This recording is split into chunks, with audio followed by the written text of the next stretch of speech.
Shalom semuanya, puji Tuhan. Saya terus berdoa saudara semua terus ada dalam pemeliharaan Tuhan.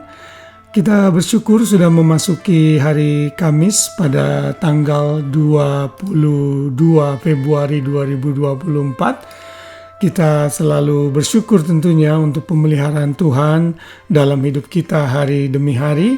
Saya tahu manusia mungkin bisa merasa bosan, atau mungkin saudara bosan mendengarkan firman Tuhan renungan malam yang saya buat ini. Tetapi itu wajar karena kita sudah jatuh dalam dosa.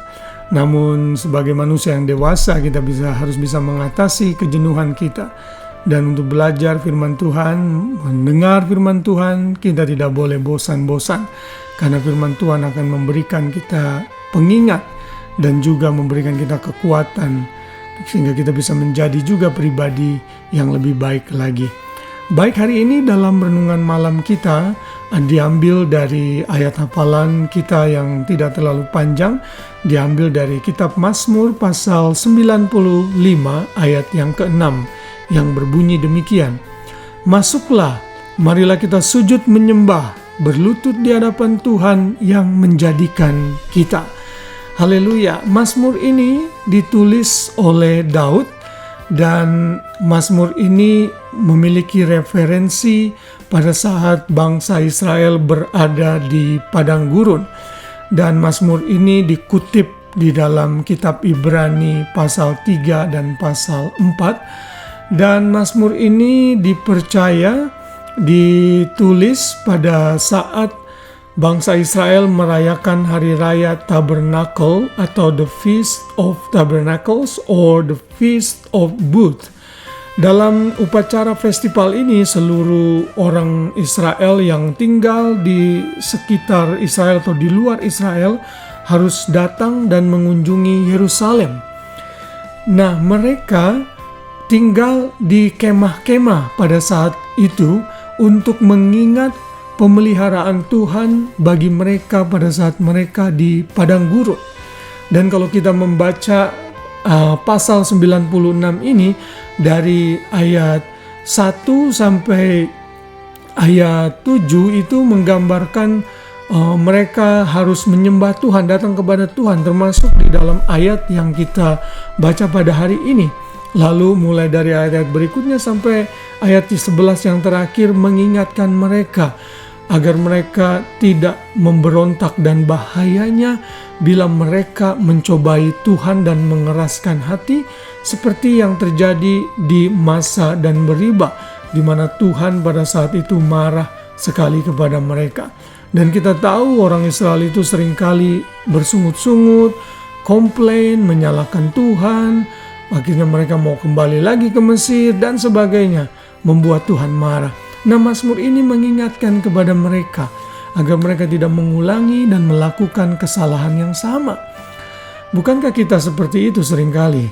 Kita berdoa minta sesuatu terjadi, saat sesuatu terjadi seringkali kita tidak senang dengan sesuatu yang sudah kita miliki.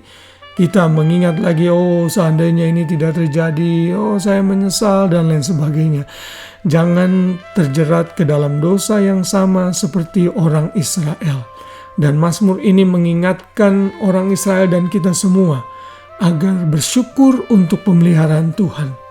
Namun kita konsentrasi dengan ayat hafalan kita, ayat yang ke-6 ini yang berbunyi, masuklah marilah sujud menyembah, berlutut di hadapan Tuhan yang menjadikan kita.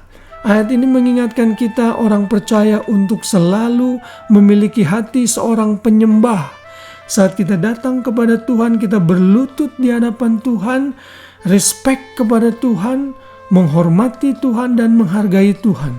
Walaupun kita tidak harus selalu berlutut saat kita berdoa, namun Mazmur ini mengingatkan kita saat kita datang kepada Tuhan, kita harus datang dengan kerendahan hati, dengan penuh rasa hormat dan reverence kepada Tuhan, bukan dengan sembarangan. Karena itu orang yang datang kepada Tuhan harus meninggalkan dosa-dosa mereka. Orang percaya tidak lagi bisa hidup dalam dosa. Kita mungkin bisa jatuh sesekali dalam dosa, tapi kita tidak bisa hidup lagi dalam dosa. Intinya, saat kita masuk menghampiri Tuhan, kita bersyukur kepada Tuhan, lalu kita menyembah Dia. Mengapa kita harus menyembah Dia? Ayat 7 jawabannya, sebab Dialah Allah kita. Dia Tuhan yang berkuasa atas hidup kita. Dan kita ini adalah umat gembalaannya dan kawanan domba tuntunan tangannya. Wow, luar biasa. Kalau kita menempatkan Tuhan sebagai gembala kita, maka kita percaya hidup kita Tuhan yang menjamin. Daud di dalam pasal 23 dalam Mazmur yang lain berkata, Dia akan membawa kita ke padang rumput yang hijau. Dia akan membawa kita ke air yang tenang, memberikan kita makan.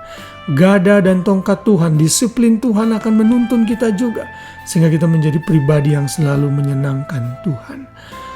Dan di dalam ayat yang ke-7 dinyatakan, sekiranya engkau mendengar suara Tuhan, jangan lakukan lagi seperti di masa dan Meribah, yang tadi sudah saya singgung, yang kembali mengingatkan kita agar kita tidak memberontak terhadap Tuhan, namun percaya kepada Tuhan.